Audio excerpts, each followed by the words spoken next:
welcome to another video and welcome to my January wrap up. So this month I read 8 books, which is less than my average, but it is more in terms of my page count, so I'm happy with this month's stats.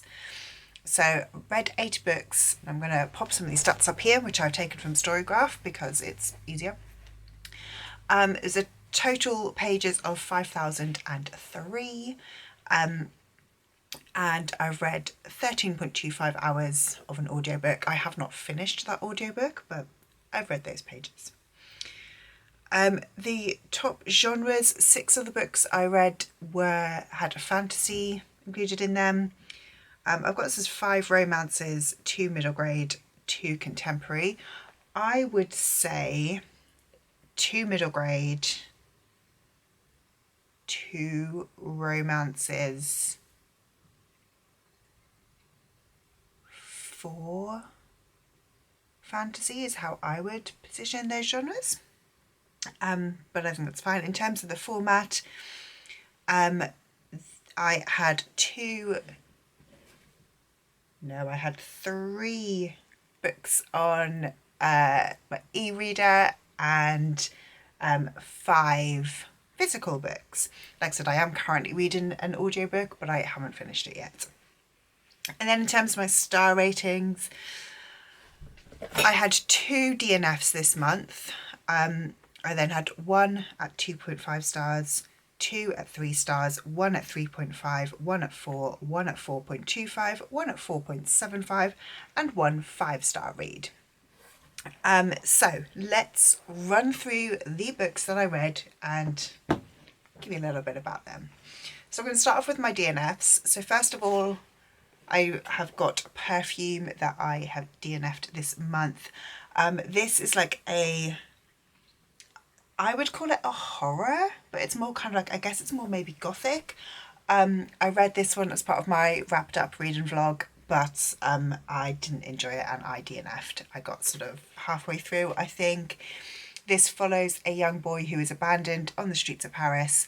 And basically almost everyone he meets in his life then seems to die as soon as he leaves their life. He has an amazing nose and can smell everything.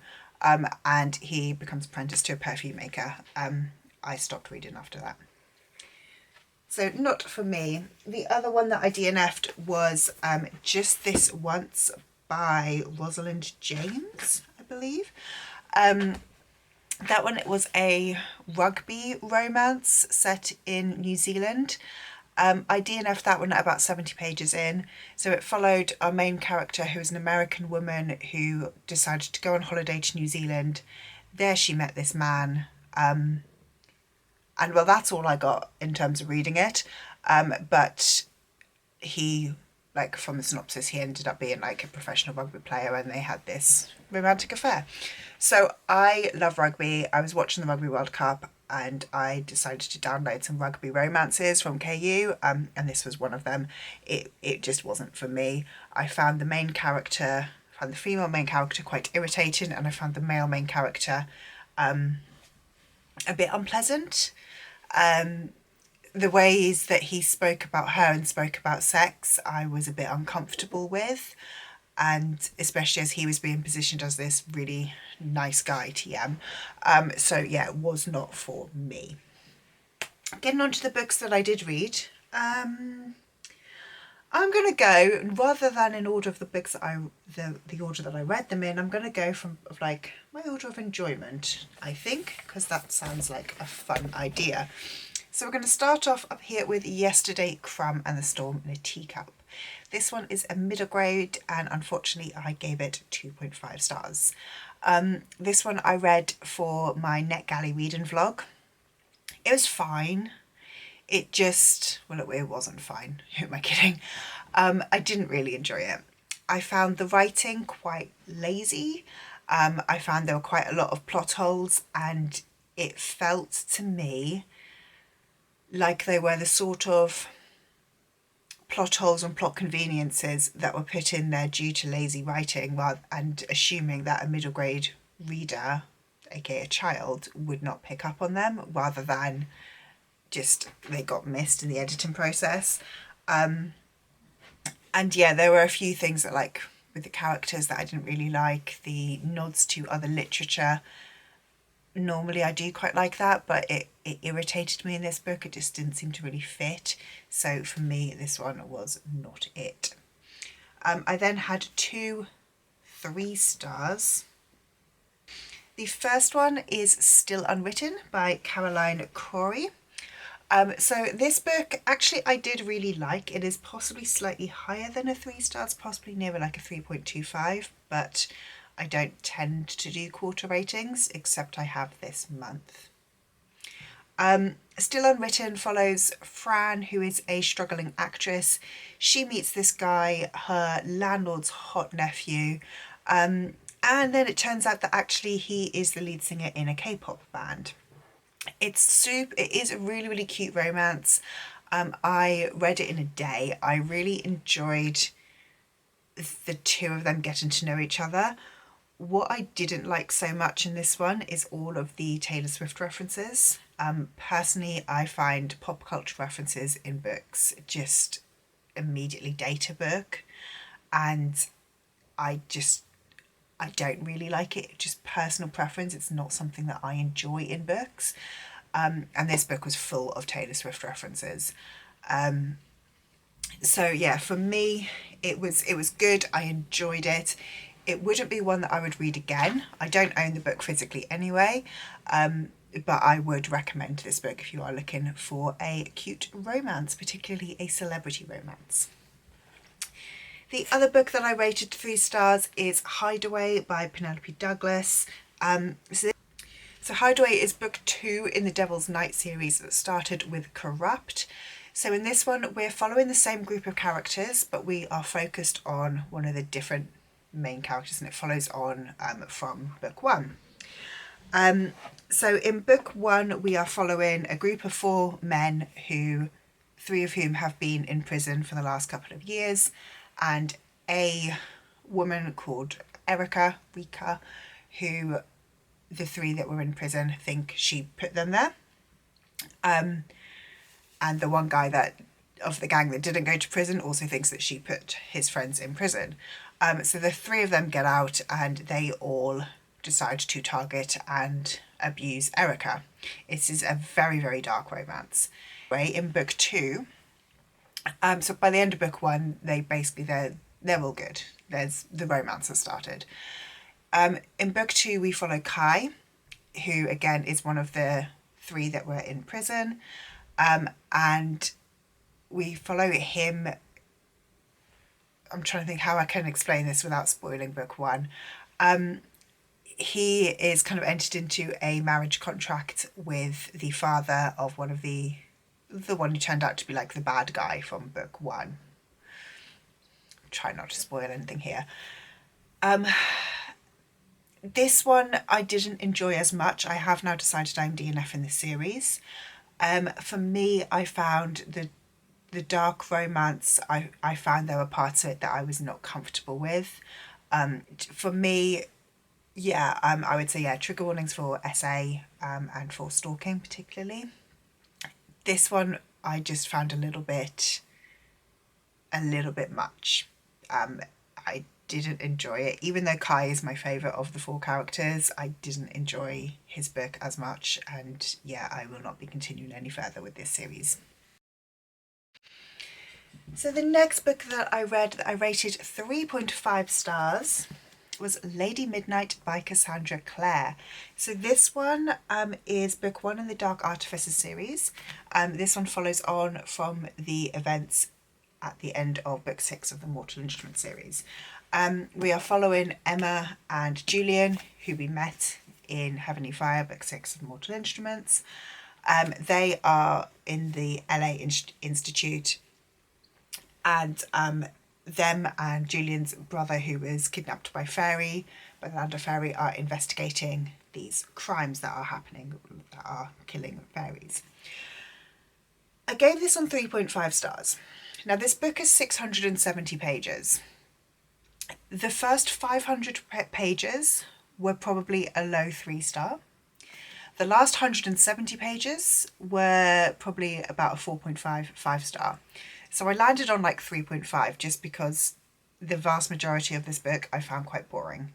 I find the characters irritating, I find the plot very slow moving, and I just wasn't enjoying it. But as always with Cassandra Clare, she pulls out of the bag at the end, and I really enjoyed the ending. I am very excited to continue this series. I have also realised that there was a standalone that I should have read before picking up this one, so I'm going to have to get to that one next. Just there are a couple of things that were mentioned in this, and I was like, oh, I haven't seen that. Oh, that happened in the standalone that I missed. Okay. I would recommend this series. Again, I have only read book 1. Personally, I prefer the historical Shadowhunter books rather than the modern ones, but I did enjoy this one. Next up, I rated this next book 4 stars, and that one is Red Country by Jo Abercrombie. This is the 3rd standalone in the First Law universe. So it's a trilogy, 3 standalones, a series of short stories, a trilogy, just to make life confusing. I really liked this one. So this one follows a character called Lamb, and he is heavily suggested, he is one of my favourite characters that we have met before in this universe. Again, I don't want to spoil anything. It's quite obvious who he is, but he is never named as that character. This one is a bit of like a kind of Wild West Western book. So there is a gold rush and people are heading out to the far country, to this kind of like Wild West to basically hunt for gold. There are local tribes who kill the people, you know, who like attack the kind of caravans as they go past. Does this sound familiar to, like, say, a California gold rush in the 1800s? And we follow our characters who are trying to find these 2 children that were taken. So they are following the same path as these like gold diggers, but they are not after the gold, they are trying to find the children. When they get and yeah, this one seemed to me to be interesting in terms of the way that it kind of tied back to parts of things that happened in the trilogy with the magic in this world. I'm really excited now for the short stories because I think we're going to see a lot of our beloved characters. We basically see lots of different characters, but across different time periods. But I'm excited to then see where the trilogy goes after this one. And yeah, basically I'm excited to continue. I am really enjoying this series. Next up, rated at 4.25, I read 13 Treasures by Michelle Harrison. So like I said, normally I don't do quarter ratings, but I did for this one and for the next one. They both came out on Core Pile as a 4.5, and they both felt to me like they weren't really 4.5 for various reasons. So this one I rated 4.25. I absolutely loved it. I thought it was fantastic. I loved the characters. I loved everything about this book. So in this one we follow Tanya, and she can see fairies. Now these aren't little cute fairies with wings like Tinkerbell. These fairies are mean. She ends up going to stay with her grandmother, whose house is absolutely riddled with fairies. And in here she then ends up kind of finding this mystery about this girl who went missing years ago. And Tanya thinks that she can help find her. She thinks she might have been taken to the world of fairy and that she can find her. I was just so enthralled by this book. Like, it's so magical. It's absolutely fantastic. I highly, highly recommend it. I really loved it. I don't really know what else to say. I loved this book. It was fantastic. But like I said, it came out at 4.5 on Core Pile, and I felt like when I compared it to the next one I'm going to talk about, which also came out at 4.5 on Core Pile, I felt like this one wasn't quite at that same level, and I thought it's not really a 4.5, so downed it to 4.25. This is the other book that I'm talking about. Like I said, it came out at 4.5 on Core Pile, but I felt like it wasn't that. It was slightly higher, so I gave House of Sky and Breath a 4.75. This is, I think, the third time I have read this book, and yeah, it just didn't reach that 5-star level for me. I found that this is difficult because obviously it's book 2 in a series. It's a series that I absolutely love, and I don't want to spoil anything. But because I had read it twice before, I knew what was going to be happening. I found with this one, the problem that I have with this book is that it introduces so many new characters, but they're not necessarily all characters that I want to be spending time with in this book. And I felt like it then meant that like the development of Bryce and Hunt's relationship was really slowed down because we were spending so much time with all of the other characters. I'm not going to say anything more about this one, but 4.75. And finally, you can possibly guess what this one is going to be. 5 stars, House of Earth and Blood by Sarah J. Maas. So, book 1, book 2. I expect you all know what this book is about now. Everybody is reading this series at the moment because book 3 has just come out. But for me, this one I loved. I love this series. I think it's fantastic. I love the characters. I just adored everything about this book. So House of Earth and Blood is a separate series by Sarah J. Maas. We follow Bryce, who is half fae. She has a best friend called Danica, who is a wolf shifter who has been killed. 2 years down the line, Bryce is asked to investigate Danica's murder because the angels who are in charge of the city think that Bryce might know things like her last movements. Sorry about Bella's tail in the way there. This plotline expands so much more than that, but we have all kinds of magical creatures. We have the best friendships, the most beautiful scenes. This is, again, 3rd or 4th time that I have read this book, and I was sobbing at the end, like actual uncontrollable sobbing. If you watch, and I will put it up here, I did a recap video for this one and I was crying doing the recap, just because trying to read out a paragraph, 2 sentences, and it made me cry.